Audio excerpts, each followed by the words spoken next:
안녕하세요. 리빙인포입니다. 오늘은 법률 뉴스에 자주 등장하는 용어인 전원합의체 회부에 대해 쉽고 명확하게 설명드리겠습니다. 뉴스에서 자주 보지만 정확히 어떤 절차이고 왜 중요한 사건에만 적용되는지 궁금하셨죠?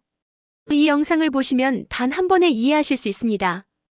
일부 전원합의체란 무엇인가? 대한민국 대법원은 일반적으로 4명의 대법관으로 구성된 소부가 사건을 심리합니다. 하지만 법적 쟁점이 크거나 사회적 파장이 있는 사건, 혹은 기존 판례를 변경해야 할 가능성이 있는 경우에는 보다 엄정한 판단을 위해 전원합의체로 사건을 넘기게 됩니다. 전원합의체란 대법원장 포함 모든 대법관 현재 14인이 참여, 대법원 내 최고심의 기구로 대법원의 최종 결정 구조, 단순히 법률 해석을 넘어서 새로운 법리 제시나 기존 판례 변경의 의미도 가짐. 쉽게 말해 우리 사회 전체에 영향을 줄 수 있는 법적 판단은 소규모 판단이 아니라 대법관 전원의 의견을 통해 내려지게 되는 것이죠. 2부 전원합의체 회부 절차는 어떻게 진행되나? 전원합의체의 사건이 회부되려면 다음과 같은 조건 중 하나에 해당해야 합니다.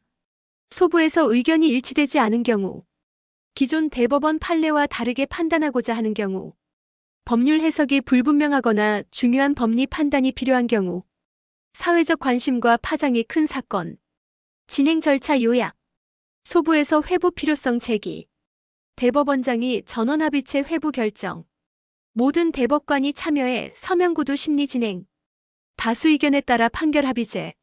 이처럼 단순한 판단이 아니라 사회의 방향을 결정할 수도 있는 판례로 발전할 수 있는 사건만이 전원합의체에 오르게 됩니다. 3부 전원합의체가 중요한 이유는 법률 통일성 유지.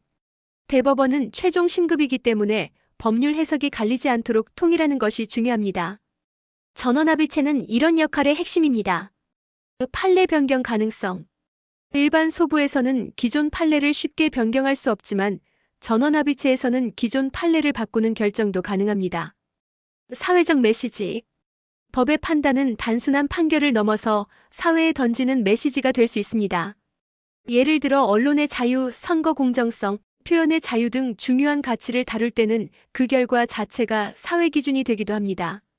사부 실제 예시와 사회적 영향. 예를 들어 과거 전원합의체에서 판단된 사건 중에는 대통령의 사면권 행사 범위, 공직선거법상 허위사실 공표 기준, 형사재판 증거 능력 판단, 이처럼 정치, 언론, 형사제도 전반에 영향을 주는 사건들이 포함되어 있었습니다. 즉, 전원합의체 판결은 단지 한 사람의 운명을 넘어서 국민 모두의 권리와 의무에 영향을 줄 수 있는 결정입니다. 마지막으로, 오늘은 전원합의체란 무엇이며 왜 특별한 사건만 이 절차로 가는지에 대해 알아봤습니다. 어려울 수 있는 법적 개념이지만 뉴스에서 들으면 막연하지 않고 쉽게 이해되셨길 바랍니다. 앞으로도 법과 제도를 쉽고 정확하게 알려드리는 영상으로 찾아뵙겠습니다. 구독과 좋아요, 알림 설정 부탁드립니다. 감사합니다.